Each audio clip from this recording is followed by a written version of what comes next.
ধন্যবাদ যে তোমরা জয়েন করেছো। আশা করি সবাই আমার কথা শুনতে পাচ্ছ, সবাই আমাকে, আশা করি সবাই স্পষ্টভাবে আমার কথা শুনতে পাচ্ছ এবং সবাই আমাকে দেখতে পাচ্ছ কিনা তোমরা একটু কমেন্ট করে আমাকে জানিয়ে দিলে আমি পড়তে পারি কমেন্ট গুলো। এবং তোমরা যারা ক্লাস করছো এই মুহূর্তে, যারা ক্লাস করছো সবাই যদি একটু তোমার বন্ধু বান্ধবকে মেনশন করে দাও, আমার মনে হয় যে আমাদের জন্য ভালো হতো। তাহলে আরেকটু বেশি মানুষের কাছে আমরা পৌঁছাতে পারতাম তোমার কলেজের বন্ধু বান্ধবকে যদি তুমি জানিয়ে দিতে। ঠিক আছে, ওকে। এখানে দেখতে পাচ্ছি অনেকজন ক্লাস করছে। ফাহামিদা ক্লাস করছে, আফিফা বিনতে আজাদ ক্লাস করছে, নাজমুল সাকিব ক্লাস করছে, শামস ক্লাস করছে, পূর্ণিমাকে ফাহামিদা মেনশন করেছে, that's fine, thank you so much. Okay, এছাড়া এখানে এ আর হোসেন ক্লাস করছে, গুলাম মুস্তফা ক্লাস করছে, আহ এ আর কে ক্লাস করছে? জি ভাইয়া, দেখতে পাচ্ছি, শুনতেও পাচ্ছি, থ্যাংক ইউ সো মাচ। আশা করি কোনো সমস্যা নাই। শুধুমাত্র 58টা কমেন্ট, থ্যাংক ইউ যে তোমরা শুধুমাত্র ক্লাস করতে পারছো এইটার জন্যই। ওকে, খাজনার কথা বেশি বাড়াবো না। আমাদের মূল লক্ষ্য হলো যে যতক্ষণ আমরা পড়বো, আমরা চাই যে যে ফ্রি ক্লাসগুলো এখন থেকে ফ্রি ক্লাস নেওয়া শুরু হলো, আমাদের এই ডিএমসি ড্রিমার্স এর ফ্রি ক্লাস, এই যে আমরা ফ্রি ক্লাস নেওয়া শুরু করলাম, এই ফ্রি ক্লাস মোটামুটি এখন থেকে চলতেই থাকবে সপ্তাহে 2 থেকে 3 দিন নিয়মিত ফ্রি ক্লাস চলবে। এবং এই ফ্রি ক্লাসে আমরা কি আলোচনা করব? এই ফ্রি ক্লাসে আমরা বিগত বছরের প্রশ্নগুলো আলোচনা করব। তোমরা যারা ডাক্তার হতে চাও, এখানে মোস্ট প্রবাবলি সবাই এইচএসসি 22-এর, তোমরা এখানে একটু কমেন্ট করে জানাবে নাকি যে তোমরা এইচএসসি কোন ব্যাচ? এইচএসসি 21 থাকার কোনো কারণ নাই, কারণ তাদের তো ভর্তি পরীক্ষা।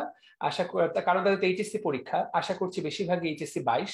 2-1 জন আছে যারা কিনা এইচএসসি 23 হতে পারে, যারা একটু বেশি আগ্রহী পড়ালেখায়, যারা অলরেডি, অনেকে আমি এমন বেশ কয়েকজনকে চিনি যারা অলরেডি, ঠিক আছে, যে পড়ালেখা করতে তারা খুবই আগ্রহী, চিকিৎসক হওয়ার জন্য সে খুবই উদ্গ্রীব, চান্স পাওয়ার জন্য খুবই উদ্গ্রীব।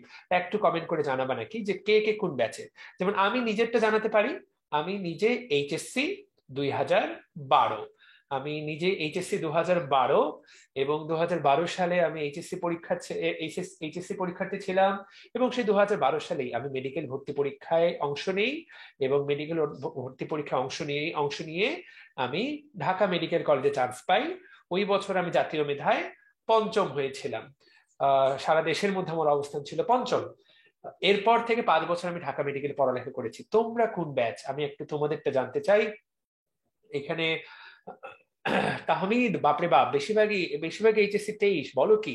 সাদমান, সাকিব, সাদ, মাহফুজুর রহমান সবাই তো দেখা যাচ্ছে এইচএসসি 23, আনোয়ার হোসেন এইচএসসি 20, গোলাম সাকিব 23, সবাই এইচএসসি 23 দের জন্য তো আজকে পড়াটা একটু কঠিন হবে।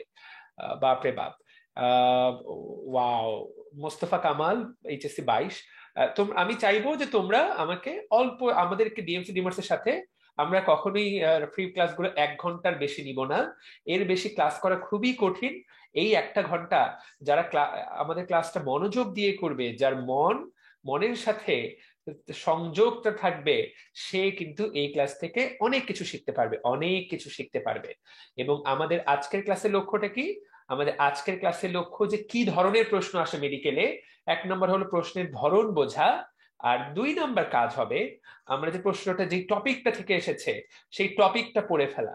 দেখবা যে মেডিকেল ভর্তি পরীক্ষায় 100টা প্রশ্ন আসে, যার মধ্যে 75 মার্ক হলো আমাদের বায়োলজি, কেমিস্ট্রি এবং ফিজিক্স, যার মধ্যে 75 মার্ক হলো বায়োলজি, কেমিস্ট্রি, এবং যার মধ্যে 75 মার্ক হলো বায়োলজি, কেমিস্ট্রি এবং ফিজিক্স। এই যে 75 মার্ক, এই 75 মার্কের মধ্যে অ্যাটলিস্ট 30 মার্ক, চোখ বন্ধ করে অ্যাটলিস্ট 30 মার্ক আগের বছর যে টপিক গুলা থেকে প্রশ্ন এসেছিল সেই টপিক গুলা থেকেই প্রশ্ন আসে। অর্থাৎ কেউ যদি সেই টপিক গুলো ভালো করে পড়ে ফেলে, অর্থাৎ আমরা এখনই জানবো যে টপিক বলতে কি বোঝায়, তাহলে কিন্তু সে কিন্তু অনেকের চেয়ে অনেকটুকু সামনে এগিয়ে যাবে। এটা একটা অত্যন্ত গুরুত্বপূর্ণ বিষয়, সেই জন্য আমরা এই সিরিজটা শুরু করলাম। এই সিরিজে যারা আমাদের এই সিরিজে সবগুলো ক্লাস করবে, তার মেডিকেল ভর্তি পরীক্ষার প্রশ্ন সম্পর্কে ক্লিয়ার কাট আইডিয়া হয়ে যাবে। ঠিক আছে, এখানে এইচএসসি 21-এর মাহিকে দেখতে পাচ্ছি আমি। মাহি, আশা করি সবগুলো পরীক্ষা তোমার খুব ভালো হয়েছে, ফ্যান্টাস্টিক হয়েছে, এবং গোল্ডেন তুমি অবশ্যই পাবা, সেই আশাই আমি করছি। আচ্ছা, মনিরুল, মাহি বলে যে অনেকদিন পরে আমার ক্লাস করছে, মানে মাহি, ঠিক আছে।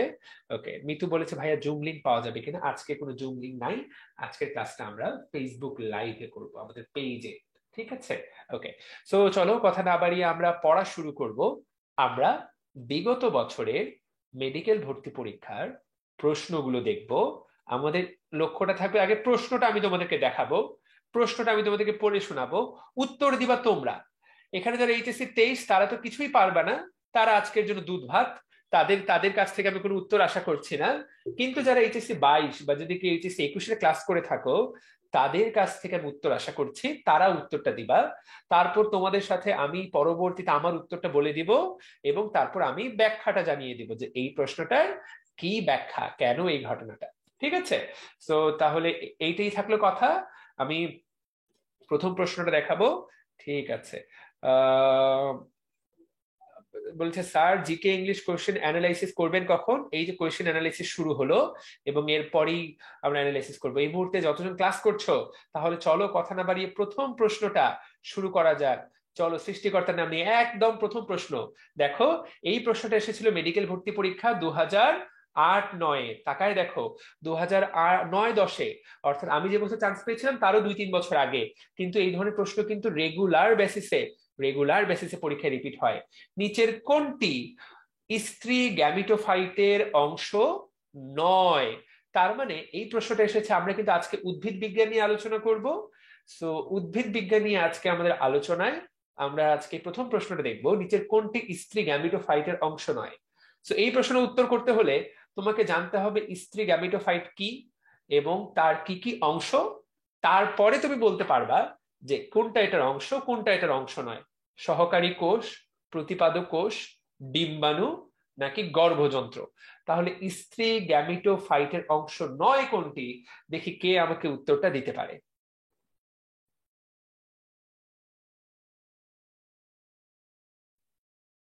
এখানে অলরেডি অনেকজন উত্তর দিয়ে ফেলেছে। বাপ রে বাপ, এ তো খুব সিরিয়াস স্টুডেন্ট। খুবই ভালো। এইখানে অনেকগুলো উত্তর পেয়ে গেছি।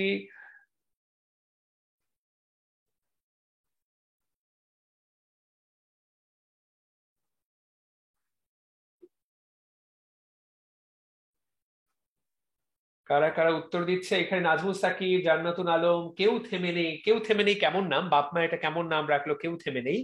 আহ আচ্ছা, যাই হোক।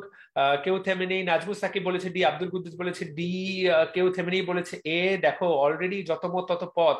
একটু ক্লাসটাকে শেয়ার করে দিবা নাকি? যারা ক্লাসটা করছো তারা কি একটু শেয়ার করে দিবা কিনা? যদি একটু শেয়ার করে দাও তাহলে কিন্তু ক্লাসটা ছড়িয়ে যায়। মিতু আক্তার বলেছে ডি। বাপরে বাপ। মনিরা বলেছে এ।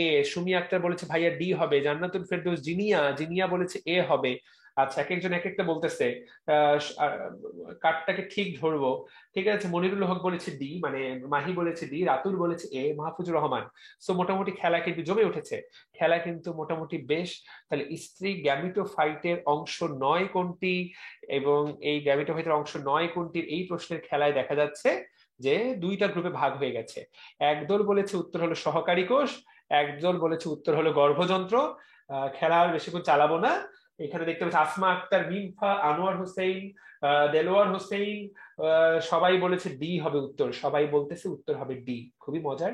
ঠিক আছে, উত্তর যদি ডি হবে কিনা আমরা চলো তাহলে নিচের কোনটি স্ত্রী গ্যামেটোফাইটের অংশ সেইটা আমাদেরকে জানতে হবে। তাহলে অংশ নয়টা আমরা জানতে পারবো। এবং দেখা গেল যে ডি জয়যুক্ত হয়ে গেল। তাহলে নিচের কোনটি স্ত্রী গ্যামিটোফাইটের অংশ নয়?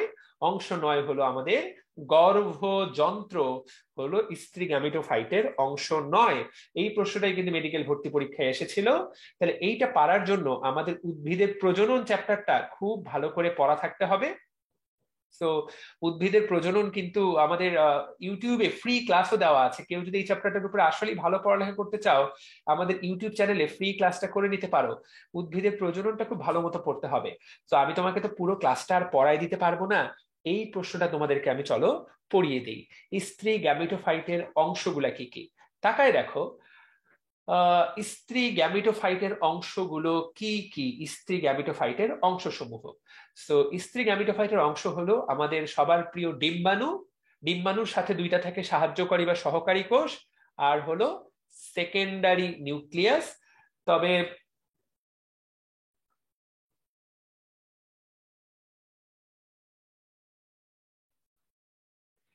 এছাড়া দেখো, এছাড়া এখানে দেখো প্রতিপাদক কোষ। এই যে প্রশ্নটা, এই প্রশ্নটাতে কিন্তু প্রশ্নটা অনেক আগের প্রশ্ন এবং প্রশ্নটা কিছুটা ট্রিকি প্রশ্ন। ঠিক আছে, প্রশ্নটা কিছুটা বেশ কিছুটা টিকি প্রশ্ন। আচ্ছা, একজন বলেছে যে ভাইয়া এইচএসসি 23-এর আমি কি ক্লাস করলে বুঝবো কিনা। ক্লাস করলে বুঝবো কিনা সেটা তুমি একটু বড় হলে বুঝতে পারবা। ঠিক আছে, এখনই তুমি না বুঝার কথা। এইচএসসি 23-এর বাচ্চারা আজকে জাস্ট ওরিয়েন্টেশন হও, এখনই তুমি যে বুঝবা তা নাও হতে পারে। যাই হোক, সো এখানে অনেকজন উত্তর দিয়েছে। তো এইখানে আমরা যদি দেখি স্ত্রী গ্যামেটোফাইটের কি কি অংশ, এই জিনিস তো একটু বুঝায় বলা উচিত, এই জিনিসটা তো একটু বুঝায় বলা উচিত। তারপরও আমি তোমাদেরকে একটু খালি বুঝিয়ে বলার চেষ্টা করি। স্ত্রী গ্যামেটোফাইটের অংশ আমাদের যে একটা উদ্ভিদ, সেই উদ্ভিদের ভেতরে থাকে ডিম্বক।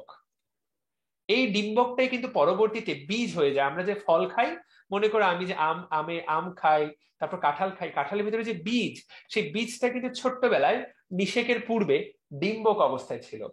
এখন ডিম্বকটা দেখতে কিরকম, ধরো ডিম্বকটা দেখতে এইরকম একটা, এই ডিমের মতো, ডিম্বক মানে ডিমের মতো দেখতে।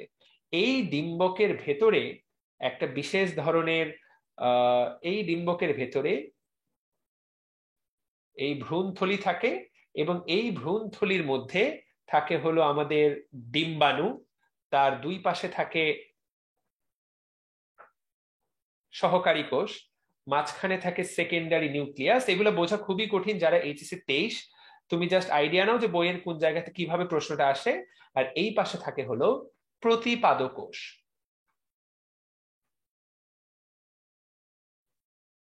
যারা এইচএসসি 22 তাদের কাছে এগুলো কিন্তু অলরেডি পুরোপুরি পারার কথা।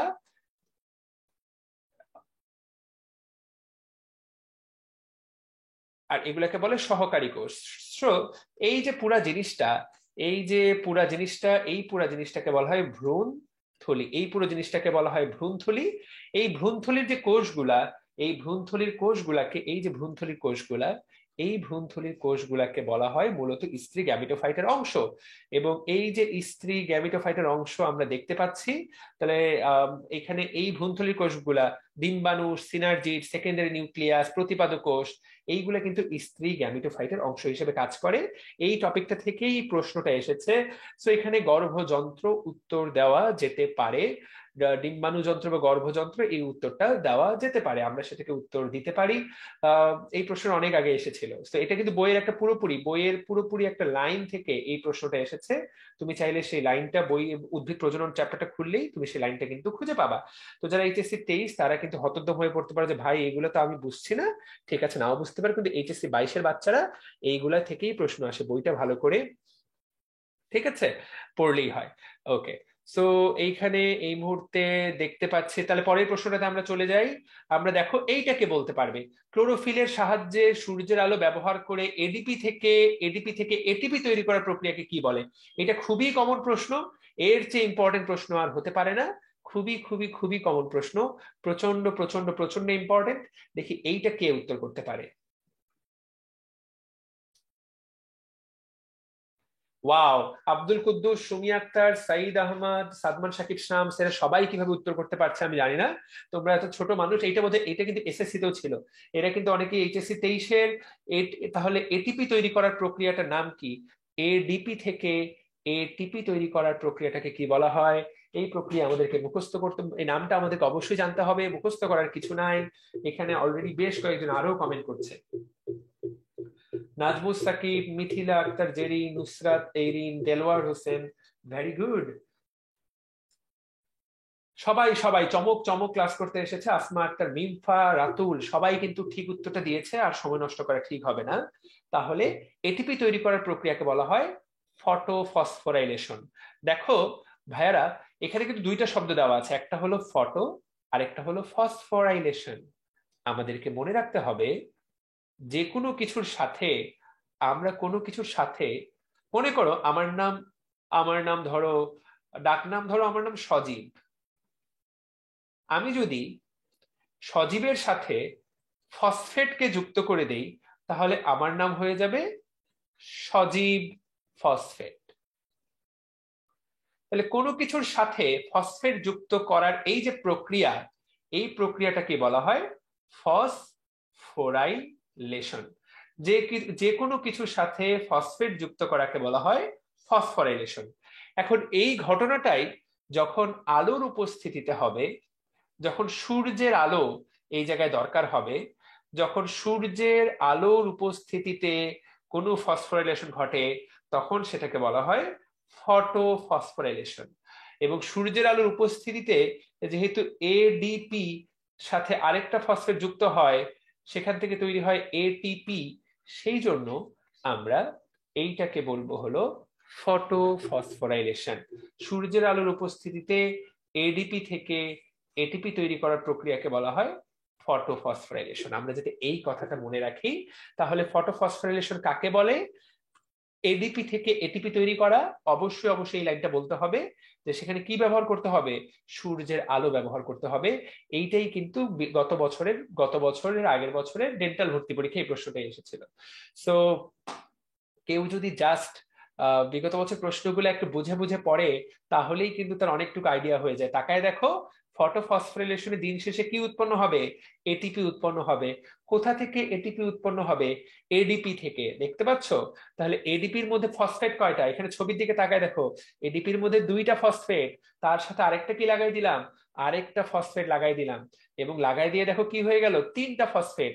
তাহলে এটাকেই তো বলা হচ্ছে এডিপি থেকে এটিপি, অর্থাৎ ট্রিপল সুপার ফসফেট। তাহলে দেখো, এইটাই বললাম, কোনো কিছুর সাথে অজৈব ফসফেট যুক্ত করাকেই বলা হয় ফসফোরাইলেশন। আর যখন আলোর উপস্থিতিতে এই ঘটনাটা ঘটে, তখন সেটাকে বলা হয় ফটোফসফোরাইলেশন, যেটার অপর নাম ফটোসিনথেটিক ফসফোরাইলেশন। এগুলো কিন্তু বইয়ের লাইন, এগুলো কিন্তু আমরা ডিএমসি ডিমার্স লিখি নাই, প্রত্যেকটা কিন্তু বইয়ের কথা। ঠিক আছে? তাহলে মূলত সালোক সংশ্লেষণের সময় যখন এই আলোক শক্তির সাহায্যে আমরা এটিপি তৈরি করি, সেই প্রক্রিয়াটাকে বলা হয় ফটোফসফোরাইলেশন। ঠিক আছে? এবং কোন বিজ্ঞানী ফটোফসফোরাইলেশন আবিষ্কার করেন? দেখো তো বিজ্ঞানীটার নাম কি। বিজ্ঞানীটার নাম আর্নন এবং তার সহকর্মী বৃন্দ। 1957 সালে তারা এটা আবিষ্কার করেন। তাকায় দেখো, বিক্রিয়াটা শুরু হলো এডিপি দিয়ে, বিক্রিয়াটা শেষ হবে এটিপি দিয়ে, মাঝখানে আলো দরকার হবে। তাহলে এই যে এডিপি থেকে এটিপি তৈরি করা, এই প্রক্রিয়াটাকে বলা হয় ফটোফসফোরাইলেশন। দেখি কে কে ক্লাসটা মনোযোগ দিয়ে করছো, বলো তো কোন বিজ্ঞানী এই ফটোফসফোরাইলেশন আবিষ্কার করেন? কোন বিজ্ঞানী? বিজ্ঞানীটার নাম দেখি, সবাই কমেন্টে জানাও, দেখি ব্রেনের মধ্যে সেট হলো কিনা। কোন বিজ্ঞানী, কোন বিজ্ঞানী ফটোফসফোরাইলেশন আবিষ্কার করেন? দেখি কে বলতে পারে।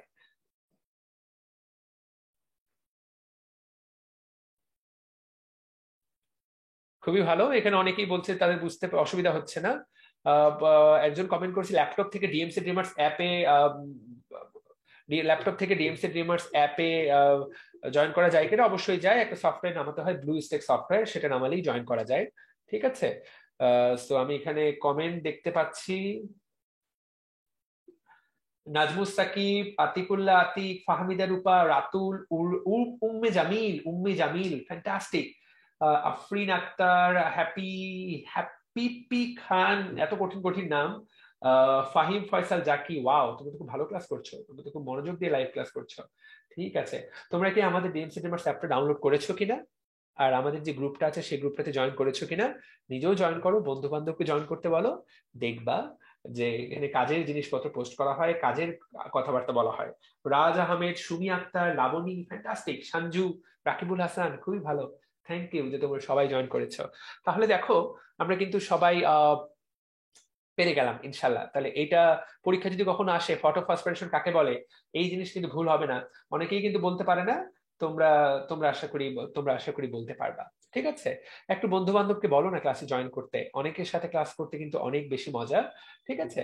তো আমরা তাহলে 2 নাম্বার প্রশ্নটা আলোচনা করে ফেললাম। এগুলো কিন্তু সব বিগত বছরের প্রশ্ন, খুবই ইম্পর্টেন্ট ইম্পর্টেন্ট প্রশ্ন। এইবার এইবার 3 নাম্বার প্রশ্ন। দেখো তো, কোষ রসে হাইড্রোজেন আয়নের পরিবর্তে নিম্নের কোন আয়ন প্রবেশ করে? যদি একটা কোষ থেকে হাইড্রোজেন আয়ন বের হয়ে যায়, তাহলে সেটার পরিবর্তে কে প্রবেশ করে? দেখো তো, কমেন্টে কমেন্টে আমাকে জানাও কে পারে। এই 100 যারা যারা ক্লাস করছো এতজন, কে বলতে পারে? খুবই খুশি হব দেখি কে বলতে পারে।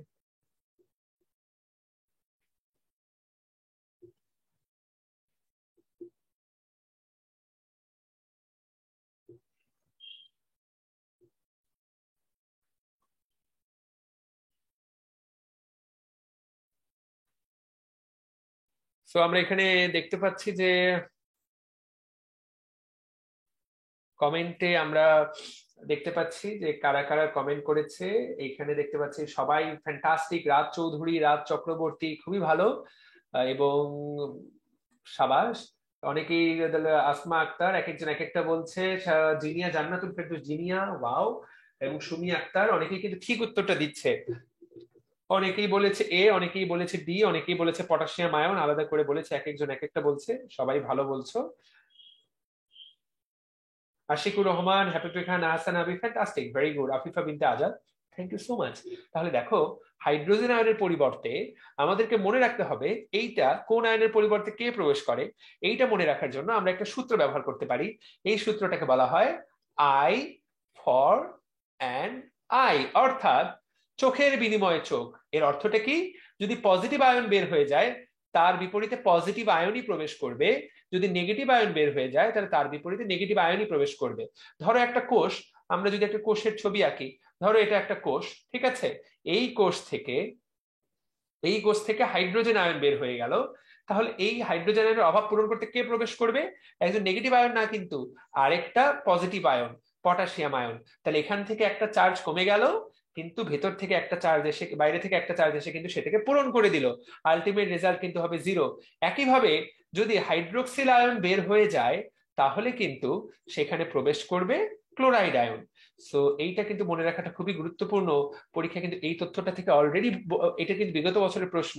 তাহলে আমরা মনে রাখবো, ধনাত্মকের পরিবর্তে ধনাত্মক আয়নই প্রবেশ করে, ঋণাত্মকের পরিবর্তে ঋণাত্মক আয়নই প্রবেশ করে, হাইড্রোজেনের পরিবর্তে পটাশিয়াম প্রবেশ করে, হাইড্রোক্সিলের পরিবর্তে ক্লোরাইড প্রবেশ করে। This is very important.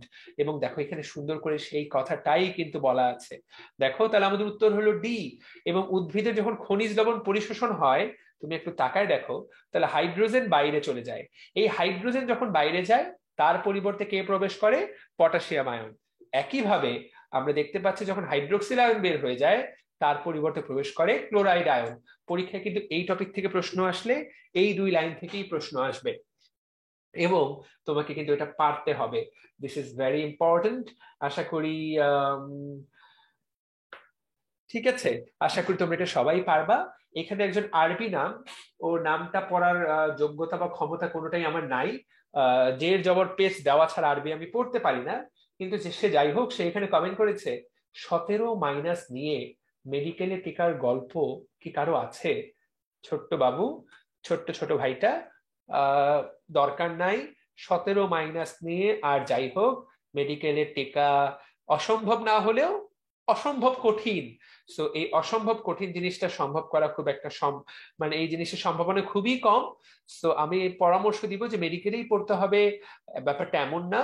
তুমি যদি পরিশ্রম করো, জীবনের যে কোনো কাজ করি, তুমি কিন্তু অনেক ভালো কিছু করতে পারবা। তুমি ভার্সিটির জন্য চেষ্টা করো ভাইয়া, তুমি মেডিকেলের জন্য না। যেই কমেন্টটা করেছো তার জন্য আমাদের পরামর্শ হচ্ছে, ঠিক আছে।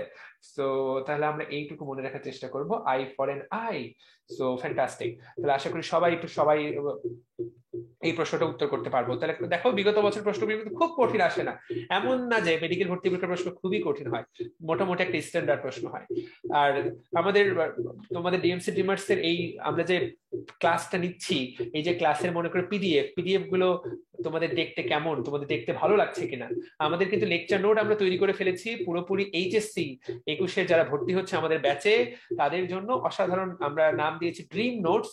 এই ড্রিম নোটস গুলোতে আমরা বিভিন্ন বইয়ের তথ্য সবগুলো এক করেছি, এবং অত্যন্ত সুন্দর করে সাজানো হয়েছে। এইটা কিন্তু তারা পেয়ে যাবে। আর যারা এইচএসসি 22, তারা কিন্তু পুরোপুরি একদম বাজারে কিনতে পারবে। এইচএসসি 22-এর ছেলে পেলে একদম বাজারে সেটা কিন্তু কিনতে পারবে, বা আমাদের অনলাইন থেকেও কিনতে পারবে। তো সেটা সামনে প্রকাশিত হবে। এইচএসসি 21-এর ছোট ভাইয়া আপুরা কিন্তু এই যে এইভাবে দারুণ ভাবে সুন্দর মতো পিডিএফ আকারে পেয়ে যাবে। ওকে, তো ডান। এইবার তাকায় দেখো তো, পত্ররন্ধ্রের খোলা এবং বন্ধ হওয়া উপরে প্রভাব বিস্তার করে কোনটা? এই প্রশ্নটার উত্তর কে বলতে পারবে?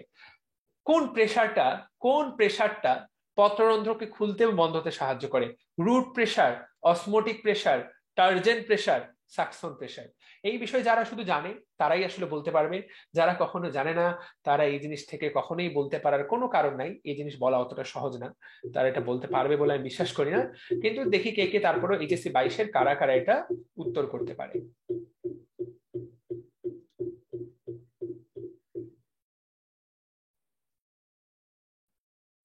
সুমি আক্তার বলেছে অসমোটিক প্রেসার কিসের যেন সাইড সাউন্ড আসে ভাইয়া, আপনার এই ক্লাসগুলো অনেক ভালো লাগে, এই ক্লাসগুলো করলে রেগুলার মেডিকেলে চান্স পাওয়া পসিবল ইনশাল্লাহ। ভাইয়া 6 মার্ক চলে যাবে, আমি সেকেন্ড টাইমার। 6 মার্ক মাইনাস করে ভাইয়া চান্স পাওয়া সম্ভব, 6 মার্ক মাইনাস করে চান্স পাওয়া সম্ভব, বাট কখনোই 17 মার্ক মাইনাস করে চান্স পাওয়া সম্ভব না। সামিয়া, প্রিয়তি, আনোয়ার হোসেন, মনির মোহাম্মদ, মনির মাহমুদ, নাজমুস সাকিব, এখানে অনেকজন ছেলে ক্লাস করছে, আমি খুবই প্রীত। ছেলে মানুষের কিন্তু খুবই ধৈর্য কম।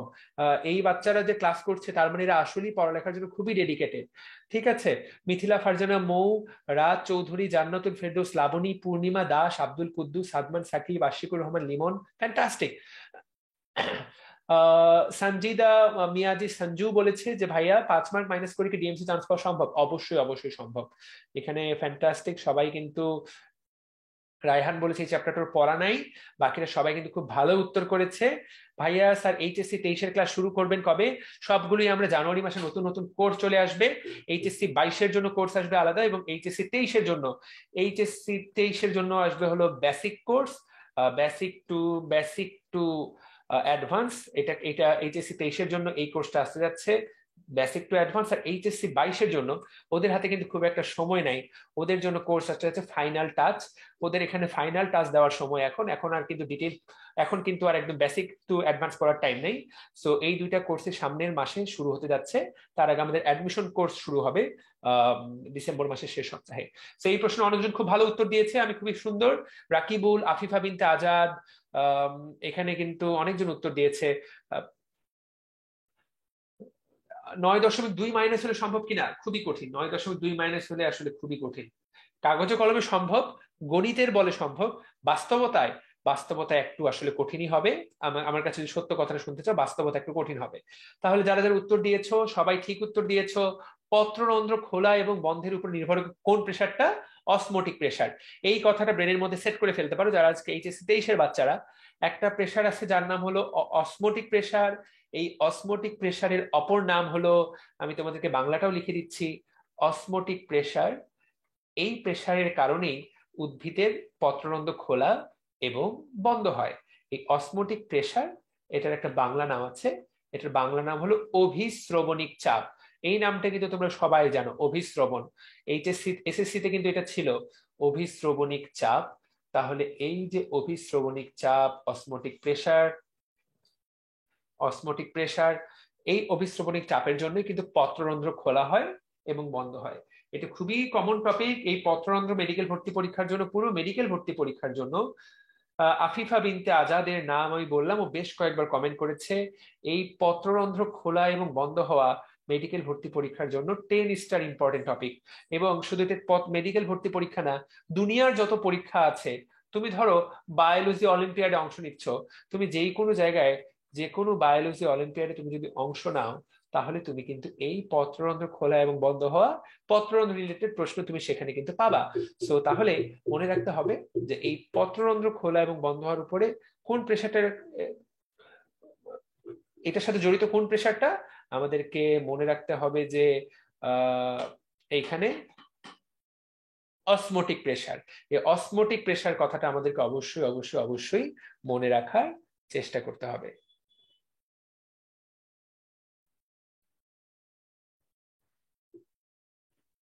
ঠিক আছে, আমরা অনেকগুলো প্রশ্ন পড়ে ফেললাম, এবার আমরা 5 নম্বর প্রশ্ন দেখি। এইটা তো সবাই পারো, জীবনে বহু পাতা মাতা খাও। নিচের কোনটি পাতার কাজ নয়? দেখি বুদ্ধি করে বলো তো। দেখো, এইটা 2002-03 সালে এই প্রশ্নটা আসছিল, কি মজা। নিচের কোনটি পাতার কাজ নয়?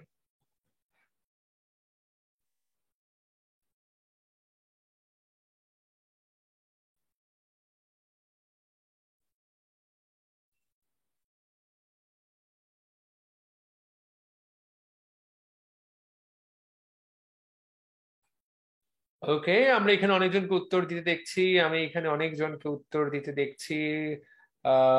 সালোক সংশ্লেষণ, গ্যাস বিনিময়, প্রস্বেদন, আত্মরক্ষা, পতঙ্গ ধরা, অনেকগুলো কাজ। মেডিকেলে অ্যাপ্লাই করার জন্য জিপিএ লাগবে হলো জিপিএ 9।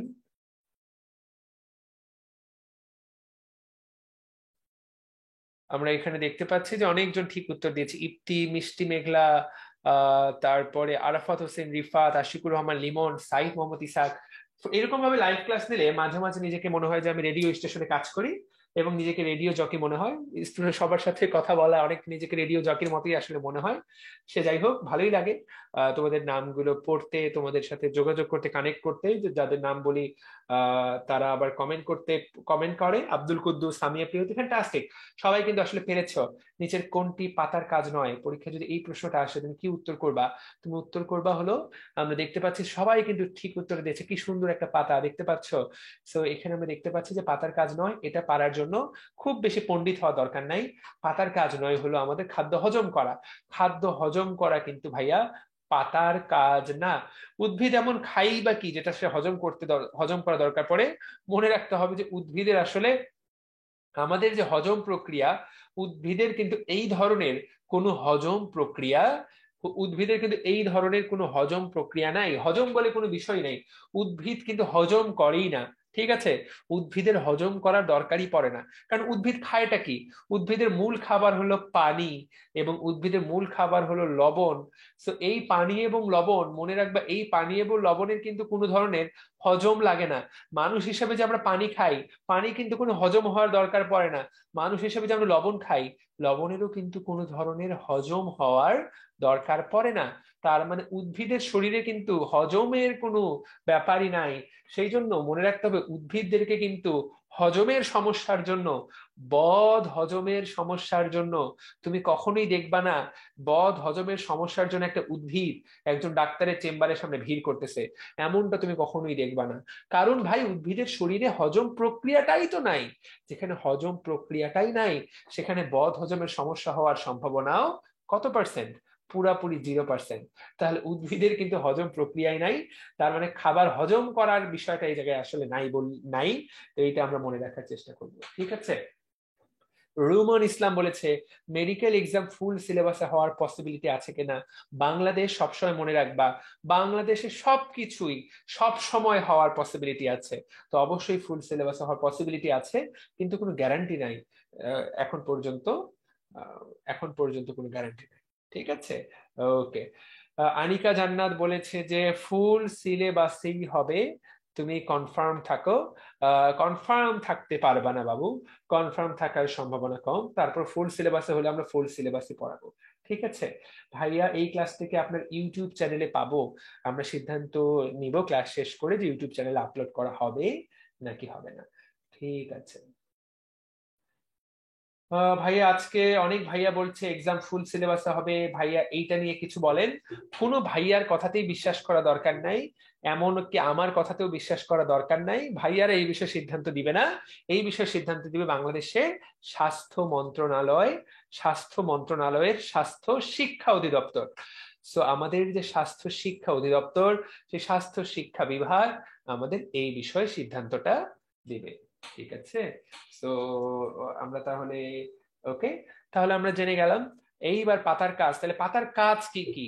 পাতার সবচেয়ে গুরুত্বপূর্ণ কাজ কি?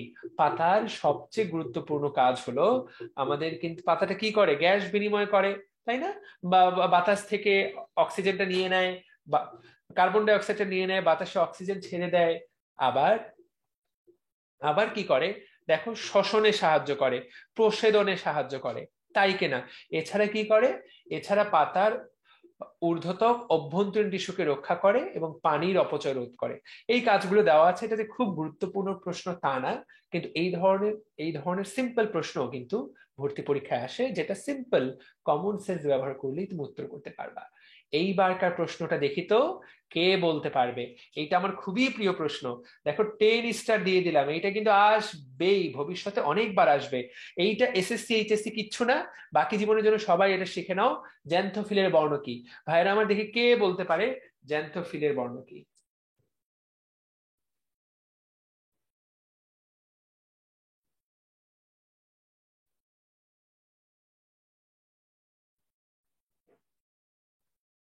নিশাদ বলেছে যারা আমাদের অলরেডি আগস্ট ব্যাচে ভর্তি তাদের রেগুলার ক্লাস কবে থেকে শুরু হবে। আর নিশাদ জাস্ট এইচএসসি পরীক্ষা শেষ হওয়ার 7 দিনের মধ্যে আমাদের একদম রেগুলার ক্লাস শুরু হবে। এইচএসসি পরীক্ষা শেষ হওয়ার সাথে সাথে আমরা রুটিন দিয়ে দিব, রেগুলার ক্লাস চলবে। ওকে, ফ্যান্টাস্টিক। এখানে এক একজন এক একটা কমেন্ট করছে। বাকিয়া, বাকিয়া আবার কেমন নাম? এগুলো যে কি নাম তোমরা ফেসবুকে দাও মাঝে মাঝে বুঝি না। সাইফুল ইসলাম, আহ সুমিয়া আক্তার, এরা সবাই একই উত্তর দিয়েছে। মনির মাহমুদ আর মনির মাহমুদ আলাদা উত্তর দিয়েছে। জামাতুন আলম নাকি যেন নাম, এগুলো কেমন কেমন নাম। একজন বলতেছে কমলা, একজন বলতেছে হলুদ, একজন বলছে কমলা, একজন ফাতেমা আক্তার বিপাশা, বিপাশা বলেছে হলুদ। আফিফা বিনতে আজাদ বলেছে হলুদ, কিন্তু ইসমা তারা কিন্তু বলেছে এটা হলো কমলা। নুসরা তারা, সে কিন্তু বলেছে এটা হলুদ। 100 জনের, এতজনের বেশি একসাথে ক্লাস করছো, তুমি কি একটু বলবা কিনা যে আসলে ঘটনাটা কি? রাকিবুল, রাকিবুল বলেছে এটা কমলা। রুমা বিশ্বাস বলেছে এটা কমলা। ভাইয়া বিশ্বাস করে একটা বললো মিথি, ওরটা আমার ভালো লাগছে, ও বলছে হলুদ না, ও বলছে হলদ। হলদ বানান তো ভাইয়া, কোনো কিছু হলদ বলে তো কোনো কিছু নাই। এটা হয় তুই হলুদ লিখবি, না তুই বাংলা লেখ, তোর ইংলিশ লেখা দরকার নেই। হলুদ কি লিখতেছিস? তুই তো মুরাদ টাকলার মতো লেখালেখি করতেছিস, এগুলো তুই কি লিখতেছিস? হলুদ কি আবার? ঠিক আছে। তাহমিনা বলেছে sure C. Okay, sure C, fine. Mitu, Mitu তো সবাই মোটামুটি উত্তর দিয়েছে। রূপসা জান্নাত, ও বলেছে না, তোমরা যেগুলো বলছো সেগুলো না, কমলা যারা বলছো তারা ভুল, কারণ ক্যারোটিন হলো কমলা। তো চলো উত্তরটা দেখি, কি সুন্দর, এই তাকায় দেখো, দেখো কত সুন্দর করে দেওয়া আছে। জ্যান্থোফিল, জ্যান্থোফিল হলো আমাদের প্রিয় জ্যান্থোফিল। জ্যান্থোফিলের দিকে আমরা যদি একটু তাকায় দেখি, জ্যান্থোফিল মানে হলো হলুদ। দেখো এই যে জ্যান্থোফিল কি বর্ণ? হলুদ বর্ণ। ক্যারোটিন কমলা। তো আমরা মনে রাখবো কমলার জন্য দায়ী হলো ক্যারোটিন। সো ক দিয়ে কমলা, ক দিয়ে ক্যারোটিন, ক দিয়ে ক্যারোটিন, ক দিয়ে কমলা। তাহলে ক্যারোটিন বর্ণ, যখন গাছের পাতায় ক্যারোটিন বেড়ে যায় তখন সেই গাছের পাতাটা কমলা হয়ে যায়। যখন গাছের পাতায় জ্যান্থোফিল বেড়ে যায় তখন সেই গাছের পাতাটা হলুদ হয়ে যায়। গাছের পাতায় যখন ক্লোরোফিল বেশি থাকে তখন সেই গাছের পাতাটা সবুজ থাকে। গাছের পাতায় যখন অ্যান্থোসায়ানিন বেড়ে যায় তখন সেটা কিন্তু এইরকম লালচে হয়ে যায়। সো আমরা এইখানে দেখো প্রত্যেকটাই ব্যাখ্যা দেওয়া। আশা করি তুমি উত্তর করতে পারবে এরপর। তাহলে ক দিয়ে ক্যারোটিন। জ্যান্থোফিল মানে কি কখনোই ভুল করবা না, এটা কিন্তু ভর্তি পরীক্ষা অনেকবার আসছে। দেখো এই যে জাস্ট 2 বছর আগেও আসলো, যেটা কি 18-19। তাহলে হলুদ, জ্যান্থোফিল মানে হলুদ। আশা করি আমরা সবাই সবাই উত্তর করতে পারবো। সুন্দর একটা, তাহলে সুন্দর একটা ব্যাখ্যা। আশা করি সবাই ইনশাল্লাহ সবাই পারবা।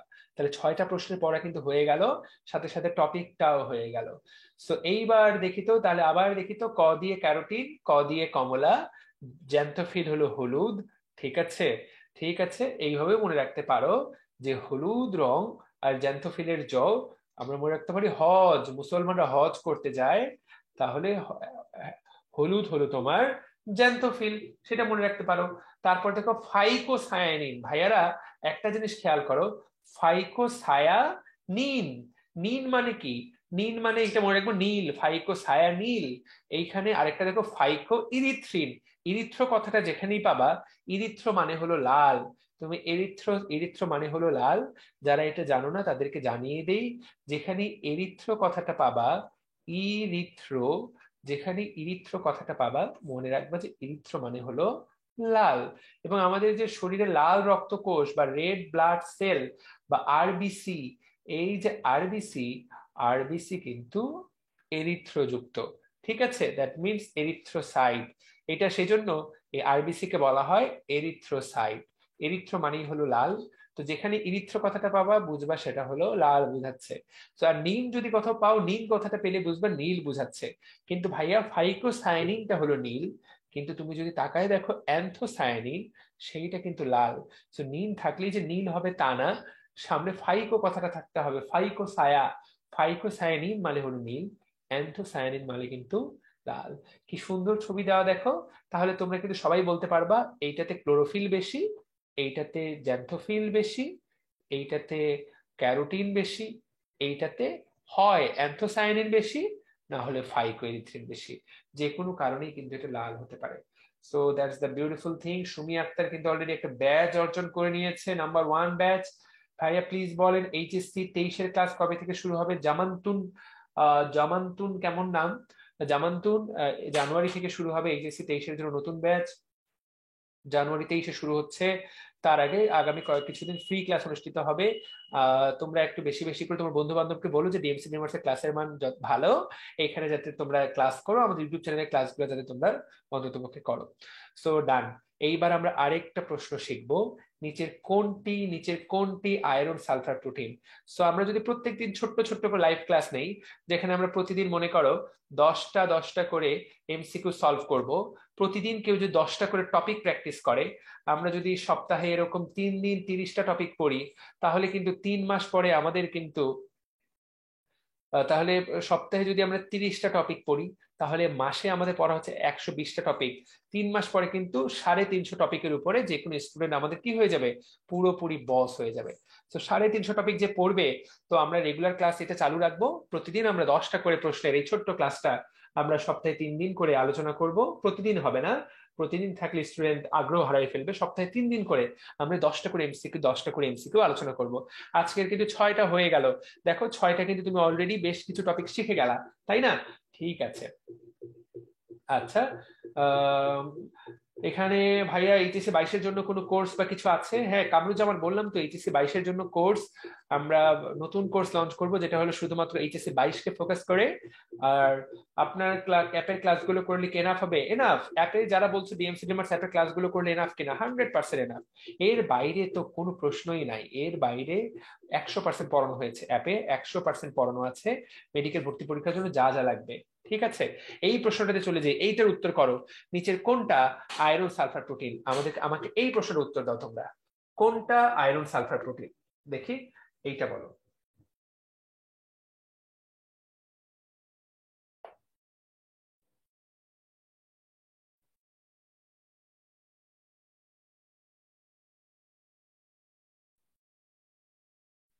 এখানে অনেকজন উত্তর দিচ্ছে, ফ্যান্টাস্টিক। কোনটি আয়রন সালফার প্রোটিন? দেখি কে বলতে পারবে কোনটি আয়রন সালফার প্রোটিন। ইয়েস, এখানে দেখা যাচ্ছে যে শারমিন উত্তর দিয়েছে। সাদমান বলছে I have no idea. Ferredoxin. Sayed Mohammad Ishaq, অনেকগুলো উত্তর দিচ্ছে। সবাই কিন্তু ভালো উত্তর দিচ্ছে, আনোয়ার, সুমি, দেলোয়ার, ইসমাত, একরামুল, তাহমিনা, আহসান হাবিব। ফ্যান্টাস্টিক, তোমরা কিভাবে এত কিছু পারছো? এবং সাইকা, সাইকা সঙ্গীতা শাপলা, এত কঠিন কঠিন নাম আজকালকার বাচ্চা কাচ্চার। আফিফা, তারপরে সাইয়েদুত তাইয়েবা রিফা, ফ্যান্টাস্টিক। জান্নাতুল ফেরদৌস, জিনিয়া এবং আনোয়ার, সবাই সবাই দেখে দেখে উত্তর দিচ্ছ না তো, আবার নিজে পারে উত্তর দিচ্ছ তো। দেখো এটা কিন্তু মেডিকেল ভর্তি পরীক্ষা 2010-11 সালে আসছে। সো এই যে 2010-11 সালে প্রশ্নটা আসছে, ফ্যান্টাস্টিক। ঠিক আছে, নট ব্যাড, তোমরা কিন্তু ভালো পারছো। এবং দেখা যাচ্ছে যে সবাই উত্তর দিচ্ছে ফেরিডক্সিন, আয়রন সালফার প্রোটিন। যারা উদ্ভিদের এই চ্যাপ্টারটা ক্লাস করেছে শুধুমাত্র তারাই এটা বলতে পারবে, যারা এই চ্যাপ্টার ক্লাস করে নাই তারা এটা বলতে পারে খুবই কঠিন। সো আমরা এই প্রশ্নটা, দেখো এই প্রশ্নটা এসেছে হলো এই বক্সটা থেকে। এইটা যদিও বইয়ে বক্স করে দেওয়া নেই, কিন্তু মেডিকেল ভর্তি পরীক্ষার জন্য এইটা একটা অসাধারণ ইম্পর্টেন্ট। আমি সবসময় এটাকে 7 স্টার ইম্পর্টেন্ট দিই। খুবই খুবই খুবই গুরুত্বপূর্ণ, মানে কি বলবো, এর চেয়ে গুরুত্বপূর্ণ আর কিছুই হতে পারে না। প্রচন্ড প্রচন্ড প্রচন্ড প্রচন্ড গুরুত্বপূর্ণ, অত্যন্ত গুরুত্বপূর্ণ। যারা এইচএসসি 23 তারা তো বুঝবা না, এইচএসসি 22 এবং এইচএসসি 21 যদি কেউ ক্লাস করে থাকো, আর এইচএসসি 20 যদি কেউ ক্লাস করো, 20, 21, 22-এর জন্য এই বক্সটা আমি এটাকে বলবো হলো টনটনা মুখস্থ, টিটিএম করতে হবে, টনটনা মুখস্থ। টিটিএম লিখে রাখো বইয়ের মধ্যে, একদম লিখে রাখো, টনটনা মুখস্থ করতে হবে, টিটিএম। ঠিক আছে, কেন টনটনা মুখস্থ করব? কারণ এখান থেকে প্রশ্ন আসবেই। দেখো এই প্রশ্নটা অলরেডি আসছে, নিচের কোনটা আয়রন সালফার প্রোটিন? ফেরিডক্সিন। ফেরি কথাটা দেখলেই বুঝবা যে ফেরি মানেই তো ফেরাস, ফেরিক। সো ফেরিক মানে হলো আয়রন। আমরা যদি এই কথাটা মনে রাখার চেষ্টা করি, তাহলে আয়রন সালফার প্রোটিন হলো কোনটা? এই যে আয়রন দেখা মাত্র বুঝে নিবা, যেখানে ফেরি দিতে হবে, তাহলে ফেরি যুক্ত যেটা সেটাই হলো আয়রন সালফার প্রোটিন। আর আমরা যদি একটু তাকায় দেখি, দেখো এখানে দেওয়া হয়েছে প্লাস্টোসায়ানিন, অতি ক্ষুদ্র চলনশীল প্রোটিন। সো মনে রাখবো আমরা এই লাইনটা এভাবে মনে রাখবো, প্লাস্টোসায়ানিন আর টিন, নিন এটা কি, প্লাস্টোসায়ানিনটা কি, এটা একটা প্রোটিন। নিন আর টিন তুমি এভাবে মনে রাখতে পারো। নিচের কোনটা প্রোটিন, যদি পরীক্ষায় কখনো প্রশ্ন আসে নিচের কোনটা চলনশীল প্রোটিন, উত্তর হবে প্রোটিন প্লাস্টোসায়ানিন, নিন আর টিন। ওকে, তারপর এখানে তাকায় দেখো, এখানে দেওয়া আছে সাইটোক্রোম। ক্রোম কথার অর্থই হলো রং। কোথাও তুমি যদি ক্রোম কথা পাও, ক্রোম মানে হলো রং। আমাদের যে মোবাইলে যে গুগল ক্রোম আছে, তোমাদের সবার মোবাইলে গুগল ক্রোম আছে না? তো এই যে গুগল ক্রোম, ক্রোম মানে কি? ক্রোম মানে হলো রং। আর আমাদের রক্তের রং কি? আমাদের রক্তের রং হলো লাল। আমাদের রক্তের রং কেন লাল? কারণ এখানে কি আছে? হিমোগ্লোবিন আছে। তার মানে হিমোগ্লোবিন যেখানে থাকবে সেই জায়গায় কি থাকবে? সেখানে রং থাকবে। তাহলে তাকায় দেখো, যেখানে হিমোগ্লোবিন থাকবে সেখানে কি থাকবে? সেখানে কিন্তু রং থাকবে। সেই রং মানেই হলো ক্রোম। তাহলে সাইটোক্রোম কথাটা যদি আমি একটু তাকায় দেখি, তাহলে সাইটোক্রোম কথাটার দিকে তুমি যদি তাকিয়ে দেখো, তাহলে ক্রোম, ক্রোম মানে হলো রং। রঙের সাথে জড়িত হলো কি? হিমোগ্লোবিন, লৌহ গঠিত হিম গ্রুপ বিশিষ্ট প্রোটিন। তাহলে পরীক্ষায় প্রশ্ন আসবে যে হিম গ্রুপ থাকে কোনটাতে, উত্তর হবে সাইটোক্রোম। সো এগুলা এখনই যারা বইটা পড়েছো, যাদের টিস্যু, যাদের উদ্ভিদের শারীরতত্ত্ব চ্যাপ্টারটা পুরো পড়া আছে, তাদের জন্য বলছি, এটা তারা খুব সহজেই বুঝতে পারবে। আর যারা এইচএসসি তেই যারা এখনো বই ধরো নাই, কোনো সমস্যা নাই, কোনো সমস্যা নাই। তোমাকে বই ধরতে হবে। আহ উদ্ভিদের শারীরতত্ত্ব যাদের পড়া আছে, তারা কিন্তু তাদের জন্য এই জিনিসটা মুখস্থ করা একদম টনটনা মুখস্থ করতে হবে। এই জিনিস যাতে তুমি পরীক্ষায় আসা মাত্র উত্তর করতে পারো, ফেরিডক্সিনটা কি আর সাইটোক্রোম। ঠিক আছে, ফ্যান্টাস্টিক। ওকে, সুমি কিন্তু খুব সুন্দর আবার লিখে জানাচ্ছে যেটা আমরা পড়ছি। এইটা কিন্তু তোমাদের ভাইয়া এসএসসি এইচএসসি দুইটাতেই ছিল। দেখি বলো তো, অবাধ শ্বসনে, অবাধ শ্বসন, সবাদ কিন্তু না, এক অণু গ্লুকোজ থেকে কত অণু এটিপি তৈরি হয়? আমরা সবাই জানি সবাত শ্বসনে এক অণু গ্লুকোজ থেকে 36 এটিপি তৈরি হয়। অবাতে কয়টা হয়? সবাতে না হয় 36টা হয়, অবাতে কয়টা হয়?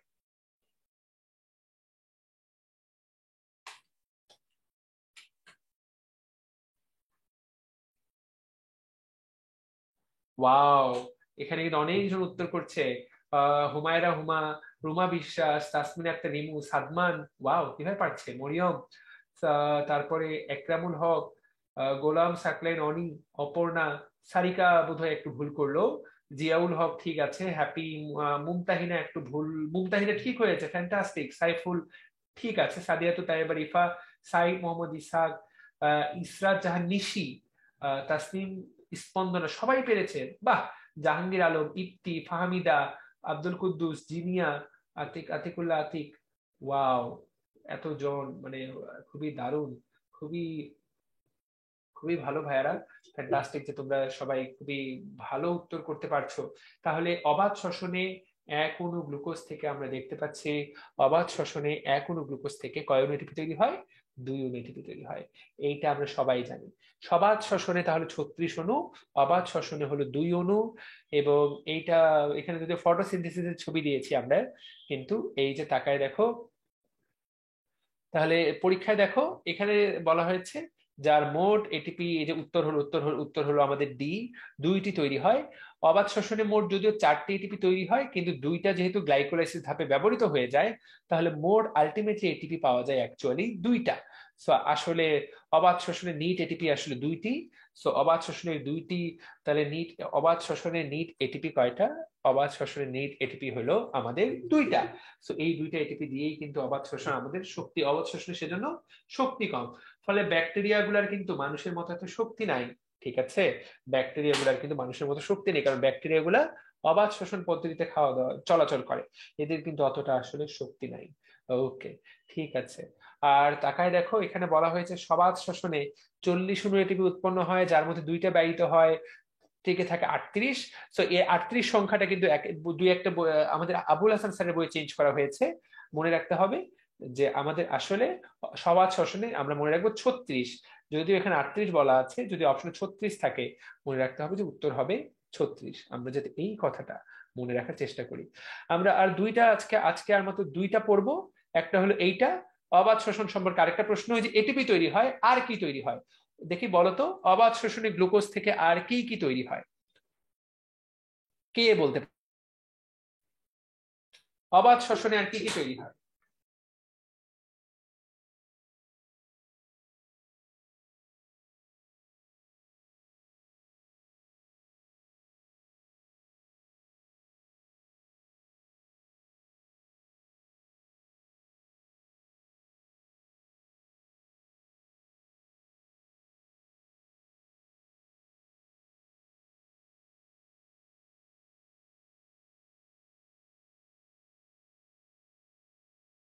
অনেকেই কিন্তু ঠিক উত্তর দিয়েছে, অনেকে কিন্তু ভালো করে না পড়ে ছোট্ট ছোট্ট ভুল করে ফেলেছে।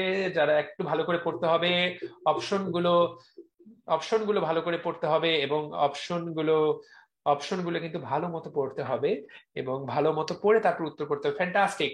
করবি, করবি, সবাই কিন্তু মিথিলা, ফারজানা, মৌ, করবি, হ্যাপি, দেলোয়ার, শাহিন, জিনিয়া, আতিকুল্লাহ, রাজ, আজাদ, ফাহমিদা, রূপা, সামিয়া, ফ্যান্টাস্টিক। সুমি আক্তার, খুবই ভালো, খুবই ভালো, তুমি উত্তর করতে পারছো।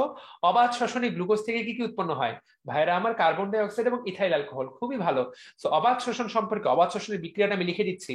অবাধ শ্বসনের বিক্রিয়া, অবাধ শ্বসনে, অবাধ অবাধ শ্বসন, এই অবাধ শ্বসনের কি বিক্রিয়া? বিক্রিয়াটা সবাই ব্রেনের মধ্যে সেট করে রাখবা। অবাধ শ্বসনের বিক্রিয়া হলো এক অণু গ্লুকোজ ভেঙে সেই গ্লুকোজ থেকে, এইখান থেকে কি কি উৎপন্ন হয়? উৎপন্ন হয় হলো ইথাইল অ্যালকোহল বা ইথানল, আমরা এটাকে ইথানল বলে চিনি। উৎপন্ন হয় কার্বন ডাই অক্সাইড, আর উৎপন্ন হয় দুই অণু এটিপি।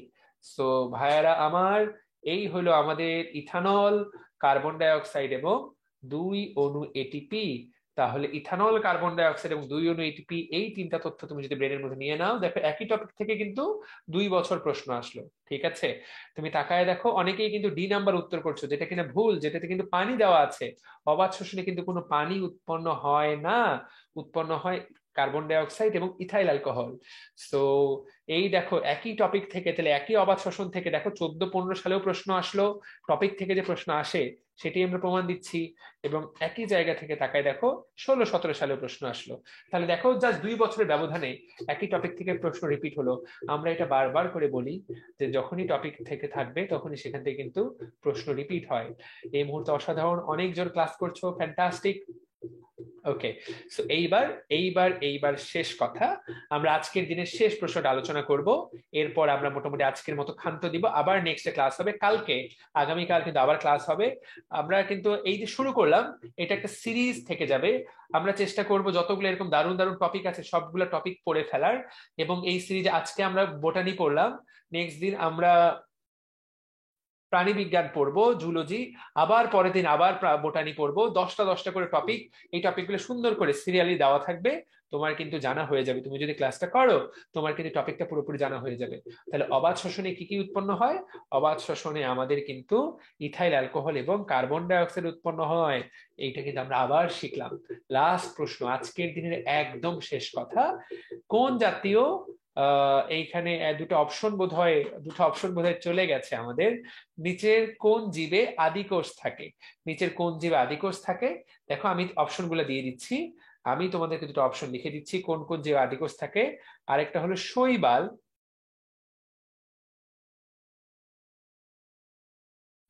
আরেকটা হলো আমরা বলবো উদ্ভিদ। আদিকোষ থাকে কোথায়? ও, শৈবাল তো দেওয়াই আছে, দুঃখিত, ছত্রাক।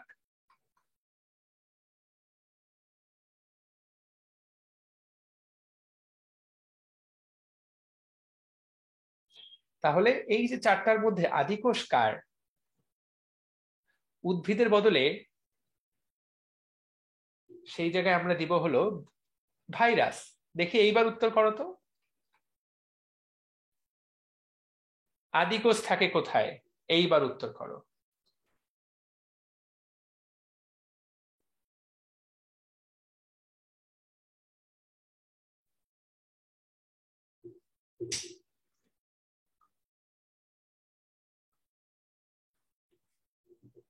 ওয়াও, অপশনের আর দরকার নাই।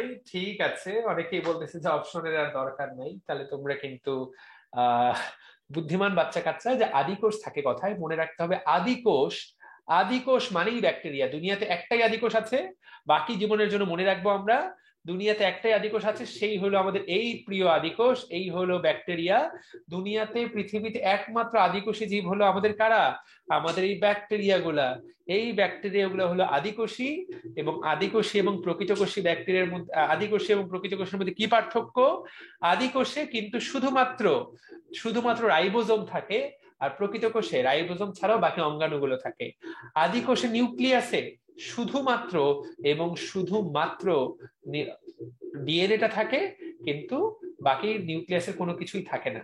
যেমন তাহলে তাকায় দেখো, আদিকোষে কিন্তু কোনো মাইটোকন্ড্রিয়া নাই, কোনো ক্লোরোপ্লাস্ট নাই, কোনো এন্ডোপ্লাজমিক রেটিকুলাম নাই, কোনো গলগি বডি নাই, কোনো লাইসোজোম নাই, কোনো সাইটোস্কেলেটন নাই। কিন্তু অসাধারণ একটা কথা দেখেছো, আদি কোষে কিন্তু এগুলো কোনোটাই কিন্তু থাকে না, কিন্তু প্রকৃত কোষে থাকে।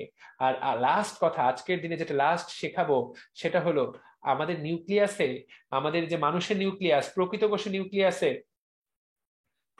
নিউক্লিয়াসে চারটা জিনিস থাকে। বাইরের দিকে হলো এইটা নিউক্লিয়ার ঝিল্লি, তারপরে এই জায়গায় থাকে হলো তোমার নিউক্লিওলাস, এই জায়গায় থাকে হলো তোমার নিউক্লিওপ্লাজম, এই পানির মতো এই অংশটাকে বলা হয় হলো তোমার নিউক্লিওপ্লাজম, পানির মতো এই অংশটাকে বলা হয় হলো তোমার নিউক্লিওপ্লাজম। আর থাকে হলো আমাদের ক্রোমোজোম বা ক্রোমাটিন, লাল অংশ। তাহলে মোট অংশ কয়টা? মোট অংশ চারটা। একটা, দুইটা, তিনটা, চারটা। কিন্তু এটা হলো প্রকৃত কোষের নিউক্লিয়াসে চারটা অংশ থাকে, প্রকৃত কোষের নিউক্লিয়াসে। কিন্তু আদি কোষের নিউক্লিয়াসে ভাইয়া শুধুমাত্র এবং শুধুমাত্র এই লাল অংশটা থাকে, বাকি 1, 2, 3-এর কিন্তু কোনো খবর নাই। তাহলে আদি কোষের নিউক্লিয়াসে কিন্তু শুধুমাত্র এবং শুধুমাত্র ক্রোমাটিন থাকে, আর কিন্তু কেউই থাকে না। নিউক্লিয়ার মেমব্রেন থাকে না, নিউক্লিওলাস থাকে না, এবং নিউক্লিয় প্লাজমও থাকে না। তাহলে এই জিনিসটা আমাদেরকে জানতে হবে যে আদিকোষ এবং প্রকৃত কোষের মধ্যে কি পার্থক্য। এইটাই হলো একটা ব্যাকটেরিয়ার কোষ, যার শুধুমাত্র এই ক্রোমাটিনটা আছে, কিন্তু আমাদের নিউক্লিয়ার মেমব্রেন, নিউক্লিওলাস, নিউক্লিওপ্লাজম এইগুলা একটাও নাই।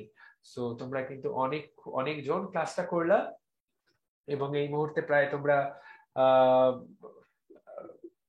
অনেকজন ক্লাসটা করেছো এবং তোমরা শেয়ার করেছো। আজকে আমরা তাহলে 10টা টপিক আলোচনা করলাম, 10টা গুরুত্বপূর্ণ প্রশ্ন আলোচনা করলাম।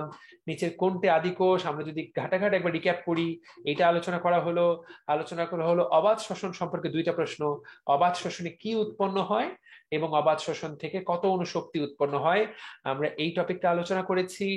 আমরা পড়েছি হলো ফেরিডক্সিনটা কি, এটা একটা আয়রন সালফার প্রোটিন। আমরা সেখানে এই পুরো টপিকটা পড়েছি যে আর কি কি প্রোটিন থাকতে পারে, আর কি কি হতে পারে যেগুলোর কিনা রং আছে। আমরা আর কি পড়লাম?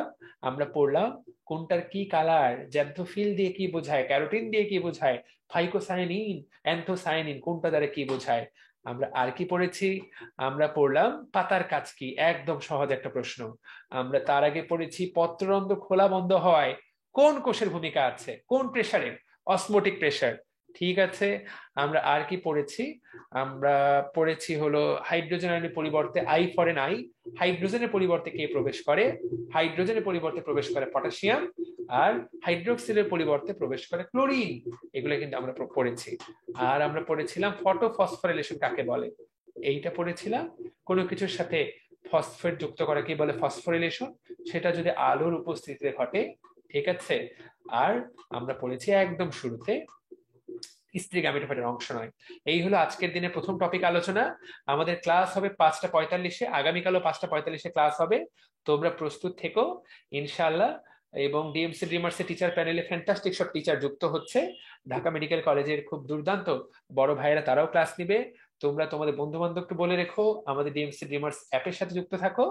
নেক্সট ক্লাসে দেখা হচ্ছে সবার সাথে। পাক্কা 1 ঘন্টা ক্লাস করলে যারা, সবার প্রতি আমার মন থেকে দোয়া থাকলো যে তোমরা তোমাদের স্বপ্নটা পূরণ করতে পারো। সবাই ভালো থাকো, সুস্থ থাকো। আজকের ক্লাসটা আমরা এখানে শেষ করছি। আসসালামু আলাইকুম। ইনশাল্লাহ আগামী দিন পরবর্তী ক্লাসে দেখা হচ্ছে।